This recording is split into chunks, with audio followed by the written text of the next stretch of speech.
When I look out here tonight, I see the members of the Anixter Board of Directors, lawyers, bankers, accountants, financial consultants, investment advisors are some of the organizations and professions in which they're associated with others. They give their time and their efforts and their volunteers and their commitment to this organization. And I see the others who are at these various tables, and we are an accomplished and privileged group of people, to put it bluntly. We are members of very significant and powerful organizations, many of us. And we know, as we sit here, that we are adept at making the system work for us and work for our clients. If I were to sit down with each of these tables and ask you whether or not you believe that the system works for you, I guess is the answer you would give would be yes, that your expectation is that the system will work for you. And that expectation is frankly well-founded. By and large, it does. On the other hand, we might, if we sat here and thought about it, conclude that the children, the teens, and the adults who are served by Anixter have little or no reason to believe that, to have that expectation. They have little or no reason to believe that their lives will necessarily improve or that they will receive the assistance in dealing with the obstacles they face in their life. And we might conclude that they don't have a reason to believe that they will have the opportunity to reach their full potential. And we further might conclude that they might have reason to believe that they don't matter to others, or that the issues that they face in trying to live a good and meaningful life does not really matter in our community. The challenges that they face day to day are staggering.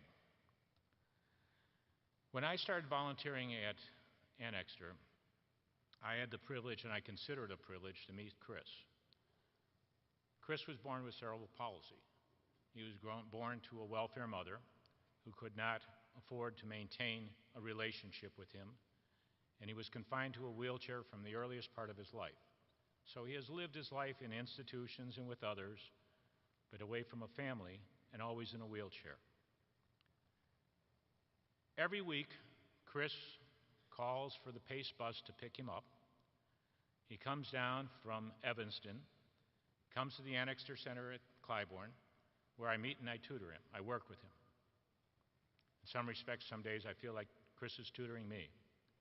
Now, it may take him 2 hours to get down there, and at the end of our session, which ends at about 7 o'clock at night, Chris then has to wait for the PACE bus to pick him up to take him back home. Sometimes it's on time, and sometimes it's not. I've, of course, already gone. So for Chris, it's an all-day affair to come down for those 2 hours of tutoring. He has never missed a session, not once. And I look at what Chris goes through in his daily life, and I will tell you, he is a fully grown man who has the anxieties and issues that all of us have, but he is always there with a smile on his face. That's the picture that you see in your program. Chris with a smile on his face. I have been to the sessions that we have. Anixter calls them the literacy showcases. And these are the individuals who are the clients of Anixter who present what they have done. And what is it that they do? Maybe they have written a story, which they then repeat to us. Maybe they can't speak the story and someone reads it to us. Maybe they simply read a passage that they have learned to read. And maybe they tell us something about their lives. And the individuals who cheer most loudly for those who are making the presentation, as we all know who've been there, are the other clients of Anixter. Because they know what it took to make that presentation. So what I have learned at volunteering at Anixter is that notwithstanding the fact that we might conclude that these individuals have no or little reason to believe, they do in fact believe. They believe that their life can be better, and that they can improve, and that they can grow, and that they can contribute something to our society. They believe this.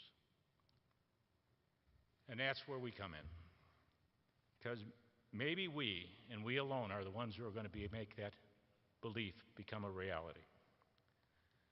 With the great privileges that we have, and we do have great privileges, we have great responsibilities towards our fellow human beings, especially the most forgotten.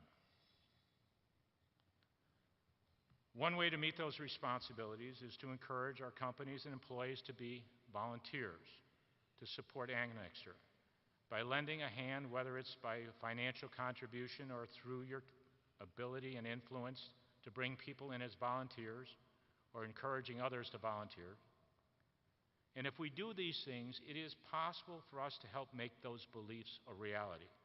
It is possible for us to help them achieve their full potential. And in the end, isn't that the greatest thing we can do for our fellow citizens? Last year, Kevin stated his appreciation for Richard and Mesero and Diane Swank, who served and helped raise the funds. This year, it was Karen Atwood and Blue Cross Blue Shield. It was Dan Reedy and Jones Day. Each of them, Karen, Blue Cross, Dan, Jones Day, Richard, Mesero, all of them have shown leadership in trying to make this a different type of community. That's what leadership is all about. I ask myself a question which I've heard repeated at speeches like this, and I know the answer every time I'm with Chris. And the question is, if not us, then who? And if not now, then when? Over 100 years ago, Teddy Roosevelt, this is a true story, I only tell true stories. Teddy Roosevelt came to Chicago, and he spoke at the Chicago Club, which at that time was all men. And at that club, he talked about one of the great issues of the day. And at the end of his speech, one of the businessmen walked up to him. He was standing on the podium and said, "President Roosevelt, what can I do? I'm merely a businessman here in Chicago. What can I do?"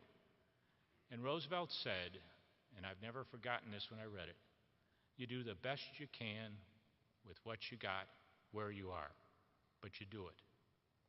So let's start it tonight. Let's do it." Thank you.